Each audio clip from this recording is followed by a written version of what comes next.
Hey guys, Alex here, and today I'm gonna be doing the oil change on this car. And I thought this was a good opportunity to tell you about 3 things you should do to the SRT4 when you are doing the oil change. These 3 upgrades are gonna free up some horsepower and give you better lubrication to the SRT4 engine. The first thing you wanna upgrade is gonna be your oil cooler. The second thing you wanna upgrade is gonna be the oil filter adapter. And third thing you wanna upgrade is the oil filter itself.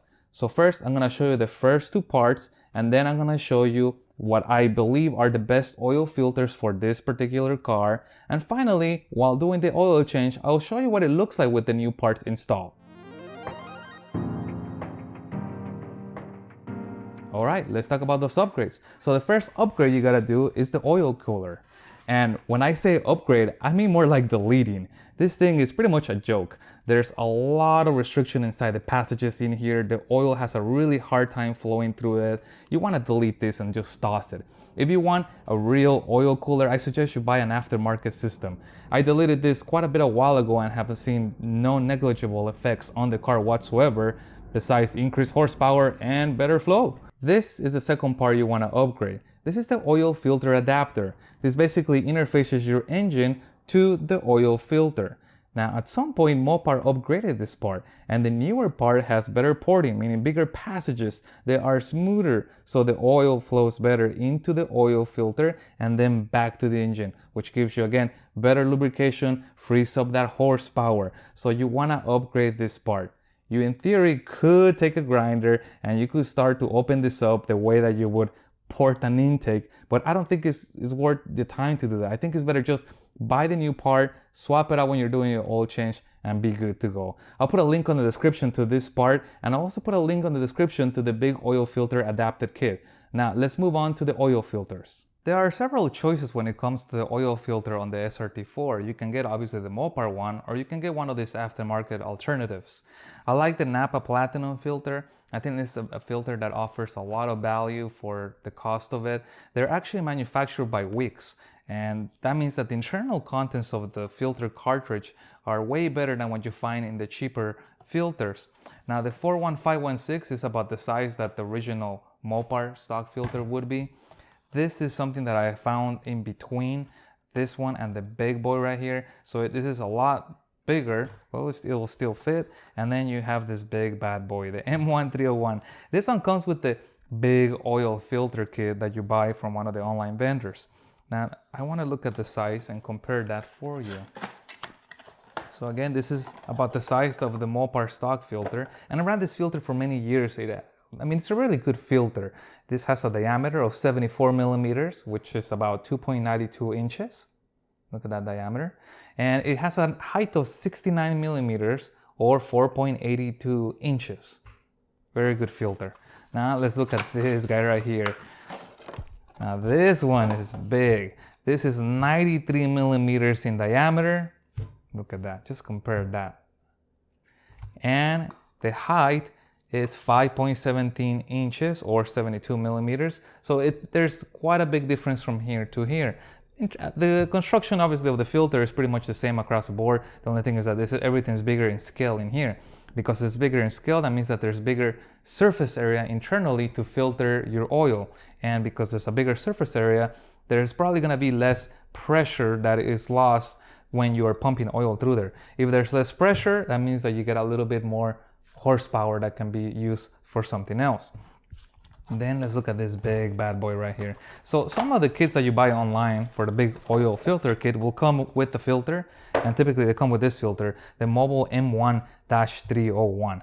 Now this is my second big oil filter, so I couldn't actually find the M301. I bought the next one up, which is M1301A. It's identical case and size, the only difference is the A, and the difference is this.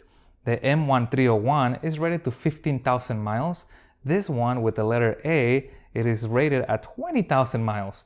Strangely enough, I found this for about the same price, if not cheaper than the M1301. Let's talk about the prices. It's about maybe 10 bucks, $10, $12. This is about the same price as this. And then this one is about $23. So when you look at bang for the buck, I'm gonna say this is the way to go if you have a big oil filter kit, because it's the same price as this guy. And this is obviously your only choice really when you're stuck with the smaller size filter that you're able to put on a stock configuration. But this is the brand that I really like and has, I think, the best, I think, of what you can buy locally without going to something crazy like this. This is obviously if you're doing something hardcore, if you're running at the track, if you just want the best of the best for your car, this is probably the way to go. Now, even though it's rated at 20,000 miles or 15,000 miles, I don't do my oil changes like that. I do my oil changes at 5,000 miles if I'm using this, 5,000 miles if I'm using this, 5,000 miles if I were to be using this. So I'm a bigger fan of doing things often with quality parts than spending a ton of money and then running it for a long period of time. Now onto the oil change. The first thing I like to do is make sure that the engine is nice and warm so the oil can flow out and take away as many contaminants with it as possible. I remove the oil pan drain plug and let the oil flow out. I like to use an oil wrench filter to loosen up the oil filter. It makes the job tremendously easier. Once it's loosened, it can be easily removed by hand. Removing the oil filter slowly is the key to avoid making a mess. Once the oil filter is removed, same thing, I allow the car to drain out for a period of time. While we wait for the oil to drain, let's talk about the upgrades. This right here is the big oil filter adapter, and this basically is a machine piece of aluminum that has a bigger thickness than the normal gasket that goes on here. Because of the bigger thickness, it moves the oil filter forward and you are able now to have more clearance so you can put a bigger oil filter. The other way to do it would be to use two standard Mopar gaskets, and the two standard, by stacking them up, you get about the same amount of movement where you can put a bigger oil filter. But honestly, I think this single piece aluminum is gonna be the way to go. I've never been a fan of stacking two gaskets. I'll put links to both of them on the description below.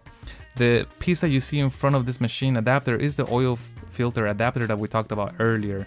This is the one that has bigger passages. This is the upgraded version, and I mean, they look out the same from the outside. All the changes are internal, and the bigger the flow, more horsepower. Now, time to install the new oil filter. Before installing the brand new oil filter, I like to apply just a little bit of oil to the gasket. This will ensure that the filter will not get stuck when trying to remove it in the future. Now, there is a factory spec for how much to tighten the filter, but I like to use the German spec, good and tight. Same thing with the oil drain plug. There is a factory spec, but I like to use the German spec, good and tight. If you notice, I don't have an oil cooler. The only thing I have left now are the oil cooler lines, and this is about the only challenge that you'll face in deleting the oil cooler. You'll have to find two plugs to plug the oil lines. I just basically had some made out of aluminum, and they plug just fine. Now, time to put some oil on this bad boy. I like to use the factory recommended weight of 10W30, and I like to buy that in the Mobil 1 high mileage version. The high mileage version is interesting because it has high phosphorus and high CDPP content. Now, you could go with the lower weight if you were running your car in a colder weather, or you can go with a heavier thing if you are running in California or in places that are high heat. That would help protect the engine. The oil change is now complete, time to go for a test drive. If you guys enjoyed this video, consider subscribing and see you on the next one.